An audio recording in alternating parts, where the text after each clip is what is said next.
राम मंदिराच्या उद्घाटना दिवशी दिवाळी साजरी करा। 22 जानेवारीला घराघरामध्ये रामज्योती लावा। 23 जानेवारीपासून रामलल्लाच्या दर्शनाला या, पंतप्रधान मोदींचं आवाहन।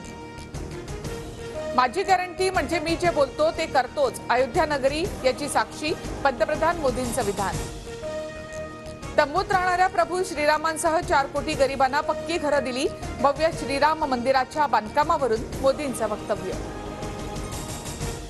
अयोध्येमध्ये पंतप्रधान मोदींकडून अयोध्या धाम स्टेशन आणि महर्षी वाल्मिकी आंतरराष्ट्रीय विमानतळाचं उद्घाटन। दिल्लीमधून अयोध्येसाठीचा पहिला विमानही दाखल।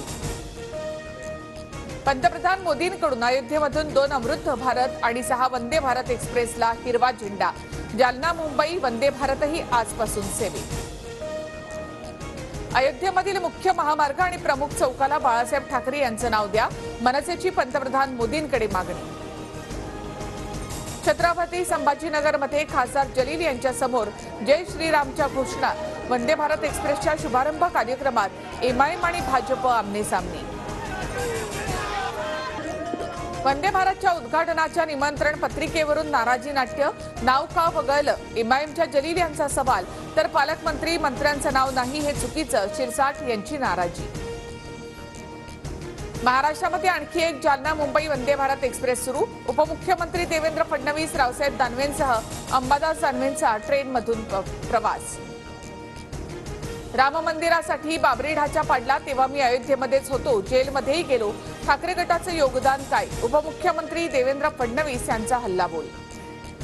फडणवीसांच्या वजनाने बाबरीचा ढाचा खाली आला असेल, उद्धव ठाकरेंचा फडणवीसांना उपरोधिक टोला। मावळमध्ये अजित पवारांना धक्का, दादांचे समर्थक संजोग वाघेरेंचा ठाकरे गटात प्रवेश। वाघेरेंना लोकसभेची उमेदवारी जवळपास निश्चित। आमच्याकडे पंतप्रधान पदासाठी भरपूर चेहरे आहेत, पण भाजपकडे कोण आहे? उद्धव ठाकरेंचा भाजपला खोचक सवाल। जागा वाटपावर बोलणी दिल्लीमध्येच होतील, बिघाडी होणार नाही, उद्धव ठाकरेंचं वक्तव्य। वंचितला महाविकास आघाडीमध्ये घेण्यावरून देखील चर्चा सुरू, ठाकरेंची माहिती। जिंकेल त्याची जागा हे फक्त महाविकास आघाडीचं नव्हे तर इंडियाचं सूत्र। 48 जागांचं वाटप मेरिटनुसारच होईल। 23 जागांच्या दाव्यावर कुणी आक्षेप घेण्याचा प्रश्नच नाही, संजय राऊतांचं वक्तव्य। यवतमाळ वाशिम लोकसभा मतदारसंघ काँग्रेसकडे ठेवण्याची स्थानिक नेत्यांची पक्षश्रेष्ठींकडे मागणी। काँग्रेस आणि ठाकरे गटात सामना रंगण्याची शक्यता। राजकारणात कधी काय होईल हे सांगता येत नाही, राज ठाकरे युतीबाबत योग्य वेळी निर्णय घेतील। मनसे शिंदे गटाच्या युतीच्या चर्चेवर संदीप देशपांडे यांचं सूचक वक्तव्य। डीपीडीसी चालवणारे आता जरा भरकटले, सुळेंचा अजित पवारांना टोला, तर वज्रमूठ सभा पुन्हा सुरू होणार असल्याची माहिती। राज्यामध्ये एक फुल दोन डाऊटफुलचं सरकार, शेतकरी आक्रोश मोर्चाच्या सांगता सभेतून अमोल कोल्हेंचा सरकारवर हल्लाबोल। मुख्यमंत्र्यांनंतर आता उपमुख्यमंत्री अजित पवारांचा महाराष्ट्र दौरा। मराठवाड्यापासून दौऱ्याला सुरुवात। दादा गटाला मिळणाऱ्या संभाव्य लोकसभा मतदारसंघात दादांच्या सभा।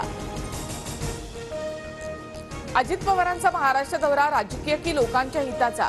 अमोल कोल्हेंचा सवाल, तर देशामध्ये लोकशाही, प्रत्येकाला दौरे करण्याचा वैयक्तिक अधिकार, सुप्रिया सुळे यांची प्रतिक्रिया। सुनील केदार यांना सत्र न्यायालयाकडून दिलासा नाहीच, शिक्षेच्या स्थगितीची मागणी न्यायालयानं फेटाळली।